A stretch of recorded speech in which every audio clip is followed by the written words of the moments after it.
আচ্ছা, আজকে আমরা বলবো কোলিনার্জিক অ্যাগনিস্ট। ঠিক আছে, এখন cholinergic nervous system. Cholinergic nervous সিস্টেমের কম্পোনেন্ট কী কী আছে? কোলিনার্জিক নার্ভাস সিস্টেমের কম্পোনেন্ট হচ্ছে তোমার কোলিনার্জিক নার্ভ, যেহেতু একটা কোলিনার্জিক নার্ভ থাকতে হবে, কোলিনার্জিক নিউরোট্রান্সমিটার থাকতে হবে, কোলিনার্জিক রিসেপ্টর থাকতে হবে, অ্যান্ড কোলিনার্জিক ড্রাগ ইউজ করে আমরা সেটার জন্য অল্টার করতে পারি। ঠিক আছে, এখন কোলিনার্জিক নার্ভ কোনগুলো? কোলিনার্জিক নার্ভ যারা অ্যাসিটাইল কোলিন রিলিজ করতে পারে তাদেরকে বলে কোলিনার্জিক নার্ভ। ঠিক আছে, এখন এক্সাম্পলস অফ কোলিনার্জিক নার্ভ, তাহলে কোন কোন নার্ভগুলো আমাদের কোলিনার্জিক নার্ভ? ঠিক আছে, তাহলে আমাদের সিম্প্যাথেটিক অ্যান্ড প্যারাসিম্প্যাথেটিক যে ফাইবারগুলো আছে সেগুলোর মধ্যে সবগুলাই সিম্প্যাথেটিকের প্রি গ্যাংগ্লিয়নিক, পোস্ট গ্যাংগ্লিয়নিক এবং প্যারাসিম্প্যাথেটিকের প্রি গ্যাংগ্লিয়নিক, পোস্ট গ্যাংগ্লিয়নিক, এগুলোর মধ্যে সবগুলাই হচ্ছে তোমার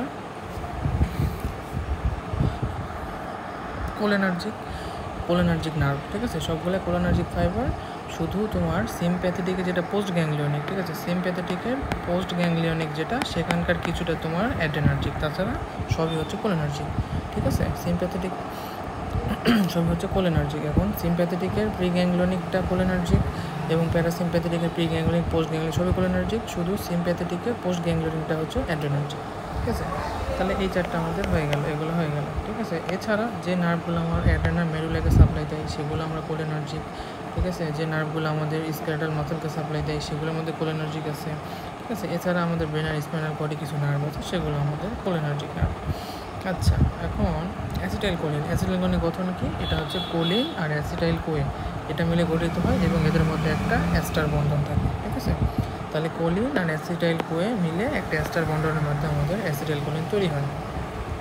এখন অ্যাসিটাইল কোলিন আমরা কীভাবে তৈরি করি? অ্যাসিটাইল কোলিন তৈরি করার ধাপ হচ্ছে, প্রথমে যে কোলিনটা আছে এই কোলিনটা প্রথমে উপর থেকে নিচে আসবে। কোলিনটা প্রথমে উপর থেকে প্রিসিন্যাপটিক টার্মিনাল আসবে, নার্ভ টার্মিনালে আসবে। কিসের মাধ্যমে? Sodium dependent choline transporter. ঠিক আছে, সোডিয়াম ডিপেন্ডেন্ট কোলিন ট্রান্সপোর্টারের মাধ্যমে এটা নার্ভ এন্ডিংয়ে আসবে এবং এটাকে অফ করা যায়, এবং এই প্রক্রিয়াটাকে অফ করা যায় একটা ড্রাগের মাধ্যমে, তাকে বলা হয় কি হেমিকোলিনিয়াম ড্রাগের মাধ্যমে এই সিস্টেমটাকে অফ করা যায়। এবং এই প্রক্রিয়াটা হচ্ছে রেট লিমিটিং স্টেপ। এই অ্যাসিটাইল কোলিন তৈরি করার রেট লিমিটিং স্টেপ হচ্ছে এই কোলিনটা নিচে নিয়ে আসা, এই ধাপটা। ঠিক আছে, দ্বিতীয় ধাপে কি? এখানে যে সাইটোপ্লাজম আছে সেই সাইটোপ্লাজমে ওই কোলিন এবং অ্যাসিটাইল কোয়ে একসঙ্গে যুক্ত হয়ে অ্যাসিটাইল কোলিন তৈরি করবে। সেটা করবে হচ্ছে তোমার কোলিন অ্যাসিটাইল ট্রান্সফারেন্স এনজাইম। ঠিক আছে, সেটা করবে হচ্ছে কোলিন অ্যাসিটাইল ট্রান্সফারেন্স এনজাইম। এবং তারপরে কি হবে? এই যে অ্যাসিটাইল কোলিন তৈরি হলো সেগুলো আমার বিভিন্ন ভেসিকলের মধ্যে সব জমা থাকবে। এমন একটা ভেসিকল, এর ভিতরে অ্যাসিটাইল কোলিনটা তৈরি হয়, এর ভিতরে এসে জমা থাকবে। এই হচ্ছে অ্যাসিটাইল কোলিন তৈরি প্রক্রিয়া। আচ্ছা, এখন অ্যাসিটাইল কোলিনটা রিলিজ অফ অ্যাসিটাইল কোলিনটা আমাদের কীভাবে রিলিজ হচ্ছে? ঠিক আছে, এখন অ্যাসিটাইল কোলিন রিলিজের প্রক্রিয়াটা হচ্ছে তোমার, এটা মনে করো একটা নার্ভ তো, এবং এই ভেসিকলের ভিতরে অ্যাসিটাইল কোলিনটা আছে।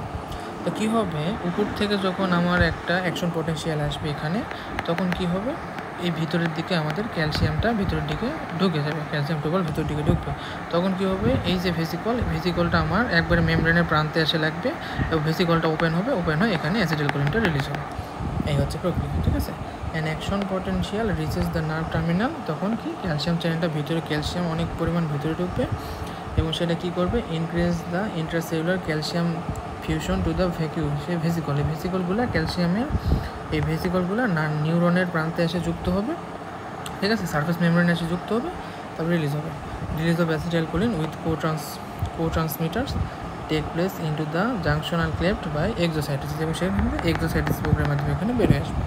এটাই, এবং বের আসার পর কী হবে? এই অপর প্রান্তে যেই তোমার নিউরন আছে তার যে রিসেপ্টর, সেই রিসেপ্টরগুলোর সঙ্গে যুক্ত হবে। এই হচ্ছে প্রক্রিয়া। আচ্ছা, এখন হাইড্রোলাইসিস অফ অ্যাসিটাইল কোলিন, মানে অ্যাসিটাইল কোলিনকে যদি আমরা ভাঙি, ঠিক আছে, অ্যাসিটাইল কোলিনেস্টারেজ নামে একটা এনজাইম আছে যেটা কী করে? অ্যাসিটাইল কোলিনকে ভেঙে কোলিন আর অ্যাসিটেট তৈরি করে। ঠিক আছে, এটাকে বলে হাইড্রোলাইসিস। এই প্রক্রিয়াটা হলো হাইড্রোলাইসিস প্রক্রিয়ার মাধ্যমে। এবং এই অ্যাসিটাইল কোলিনেস্টারেজ এটাকে ইনহিবিট করে রাখে কে? OPC.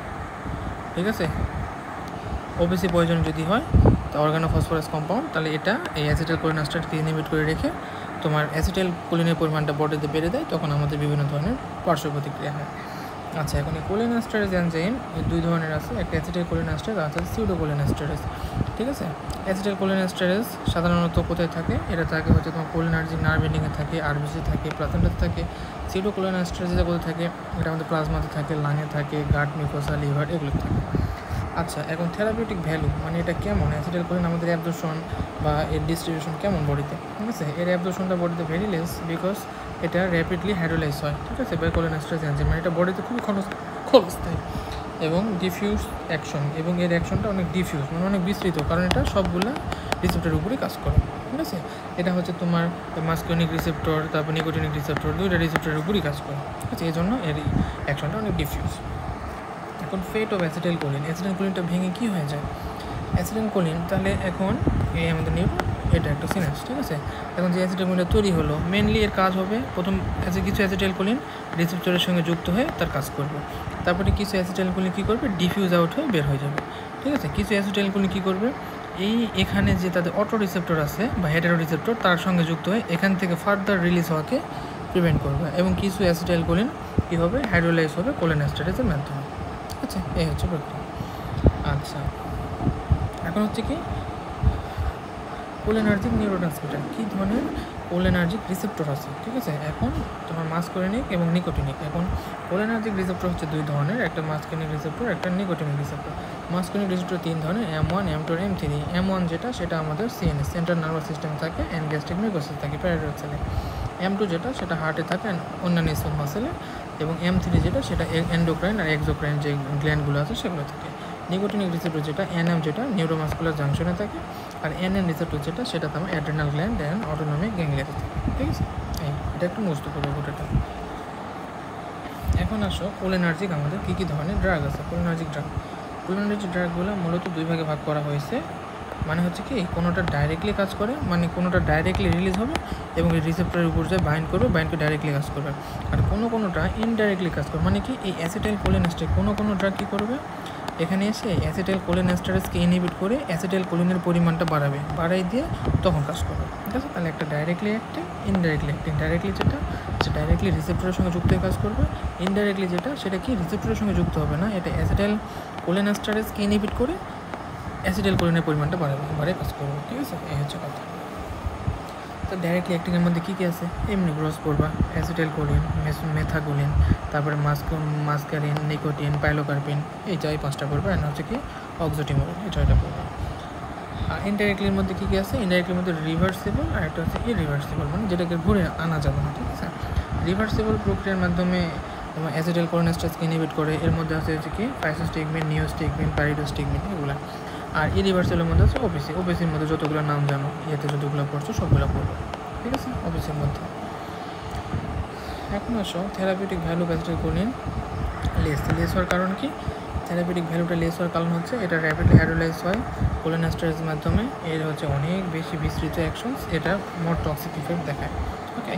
R properties of acetyl choline কীভাবে কাজ করে, ঠিক আছে। অ্যাসিটাইল কোলিন, মেথাকোলিন, এগুলো মানে কে কোথায় বেশি কাজ করে, এগুলো এটাও তো লাগবে না, এটা দরকার নেই। এখন আসো ফার্মাকোকাইনেটিক্স অফ কোলিনেস্টার্স। মানে ফার্মাকোকাইনেটিক্স মানে কি, এটা কীভাবে অ্যাবজর্পশন হবে এবং কীভাবে বডিতে ডিস্ট্রিবিউশন হবে, একে বলা হয় ফার্মাকোকাইনেটিক্স। তাহলে এটা কি? এটা হচ্ছে লেস লিপিড সলিবল, কারণ হচ্ছে এদের মধ্যে একটা অ্যামোনিয়াম কম্পাউন্ড থাকে। এতে অ্যাবজর্পশন অ্যান্ড ডিস্ট্রিবিউশনটা খুবই পোর, এটা খুবই ধীরে ধীরে অ্যাবজর্পশন অ্যান্ড ডিস্ট্রিবিউশন হয়, ঠিক আছে।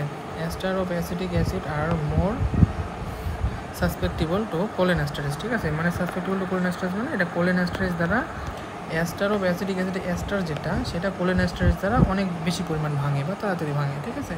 Ester of carbamic acid are resistance to cholinesterase. এই গানটা সেভ করে দাও,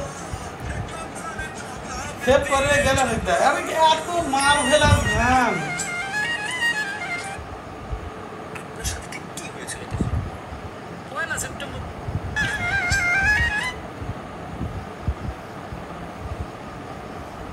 করছে আছে গানটা এখন বাজে। আচ্ছা, এখন হচ্ছে এখন pharmacokinetics of cholinesters, okay. Pharmacokinetics of কোলিনেস্টারের মধ্যে কি, এগুলো লেস লিপিড সলিবল, এদের অ্যাবজর্পশন আর ডিস্ট্রিবিউশন খুবই পোর। এবং এই অ্যাসিটিক অ্যাসিডের যে এস্টার যেটা, এস্টারটা কোলিনেস্টারেজ দ্বারা অনেক তাড়াতাড়ি ভাঙে।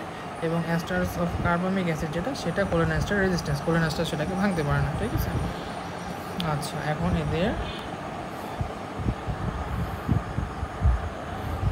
ফার্মাকোলজিক্যাল অ্যাকশনটা কী করে, ঠিক আছে। এখন এই যে অ্যাসিটাইল কোলিন আমাদের কী করে, ফার্মাকো অ্যাকশন কি, এটা আই কী করে, এটা কিছু কাজ, এটা চোখে কিছু কাজ করে, সিভিএসএ করে, এসওআই সিস্টেমে করে, জিআরডিতে করে। এটা চোখে কী করে, চোখে মিওসিস করে, ঠিক আছে, মিওসিস করে। এটা স্পিংটার পিপিল যে মাসেলটা তা কনস্ট্রাকশন করে। এটা কি অ্যাকোমোডেশন রিফ্লেক্সে কাজ করে। এটা কী করে, ইন্টারঅকুলার প্রেশার কমায় এবং আমাদের ল্যাক্রিমেশন বাড়ায়, এই কাজ করে। সিবিএস কী করে, সব কিছু কমায়, এটা হার্টের সব কিছু কমায়। কী রিসেপ্টরের মাধ্যমে, M2 রিসেপ্টরের মাধ্যমে। এটা কি, এটা আমাদের হার্ট রেট কমায়, এটা হার্টসের ফটো কন্ডাকশন কমায়, হার্টসের কন্ডাকশন ভেলোসিটি কমায় এসএ নোডের। তারপরে এটা কি ফোর্স অফ কন্ডাকশন সব কমায়, ঠিক আছে। ব্লাড ভেসেলস কি, এটা ব্লাড প্রেশার কমায়, ভেসেল ডাইলেশন করে, এগুলো। রেসপিরেটরি সিস্টেম কি, ব্রঙ্কো কনস্ট্রিকশনস করে অ্যান্ড হচ্ছে ব্রঙ্কিয়াল সিক্রেশন বাড়ায়, গেল। জিআইডিতে কী করে, এটা সব মনে রাখবো যে একটা পায়খানা প্রস্রাব বাড়ায়, পায়খানা প্রস্রাব বাড়াতে যা করা লাগে সেটা করে। প্যারা মানে পায়খানা প্রস্রাব বাড়ায়, প্যারাসিম্প্যাথেটিক পায়খানা প্রস্রাব বাড়ায়, সিম্প্যাথেটিক পায়খানা প্রস্রাব কমায়, এটুকু মনে রাখবো। তাহলে পায়খানা প্রস্রাব বাড়াতে গেলে কী করতে হবে, জিআইটির টোন বাড়াতে হবে, মডুলিটি বাড়াতে হবে, পেরিস্টালসিস বাড়াতে হবে, ঠিক আছে। তারপরে স্ফিংটারগুলোকে কী করতে হবে, রিল্যাক্স করতে হবে। স্ফিংটার রিল্যাক্স না হলে কি মলমূত্র কি বের হবে, হবে না। ইনক্রিজ সিগ্রেশনস ফ্রম অল গ্ল্যান্ড, এবং অল গ্ল্যান্ডের সিগ্রেশন বাড়াবে, যত সিগ্রেশন বাড়বে তত তোমার পায়খানা বেশি হবে, তাই না। আচ্ছা, তারপরে অন জেনিটো ইউরিনারি ট্র্যাক্ট, তার যেহেতু জেনিটো ইউরিনারি ট্র্যাক্ট তার মানে কি প্রস্রাব বাড়ায়, তার মানে কি ডেট্রোসাল মাসেলে কন্ট্রাকশন করবে, স্পিনটাকে রিল্যাক্স করবে যাতে ইউরিনেশন বেশি হয়, এই। তারপরে আমাদের সিএনএসে কী করবে, সিএনএসে আমাদের স্মল ডোজ যদি দিই তাহলে মাইল্ড অল্টারেশন, আমার কাজের মাইল্ড অল্টারেশনস হবে। যদি হাই ডোজে দিই তাহলে ট্রেমর এমএসিস হতে পারে, এবং হাই ডোজটা যদি আমি ধরেই রাখি তাহলে কনভালশনস হতে পারে, ঠিক আছে, এগুলো। পিএনএসে কী করবে, পেরিফেরালে আমাদের এটা hyper tension, tachycardia, নাউসিয়া, vomiting, diarrhoea এগুলো করে। তারপর নিউরোট্রান্সমিটার কী করে, এগুলো একটু নামগুলো পড়ে নেই। আচ্ছা, uses of cholinergic drug indication, ঠিক আছে। পাইলোকার্পিন আর হচ্ছে তোমার বেথানিকল কোথায় দিই, পাইলোকার্পিন আমরা সাধারণত দিই ক্লোজ অ্যাঙ্কেল গ্লুকোমাতে দিই, এবং মাইড্রেটিক্স চেক করার মাধ্যমে আমরা রিফ্র্যাক্টিভ ইরোর আছে কিনা সেটা দেখি, ঠিক আছে। তাহলে পাইলোকার্পিন দুইটা কাজ করি, ক্লোজ অ্যাঙ্কেল গ্লুকোমা এবং মাইড্রেটিক্স ইউজ করি রিফ্র্যাক্টিভ ইরোর আছে কিনা সেটা দেখার জন্য, ঠিক আছে। আর হচ্ছে কি বেথানিকল কোথায় দেওয়া হয়, ইউরিনারি রিটেনশন, ঠিক আছে। পোস্টপার্টাম ইউরিনারি রিটেনশন হয় কিনা, পোস্ট অপারেটিভ অ্যাবডোমিনাল ডিস্টেনশন হয় কিনা এগুলো দেখার জন্য দেওয়া হয়। যেমন হচ্ছে কি ফাইসোস্টিগমিন আর নিওস্টিগমিন।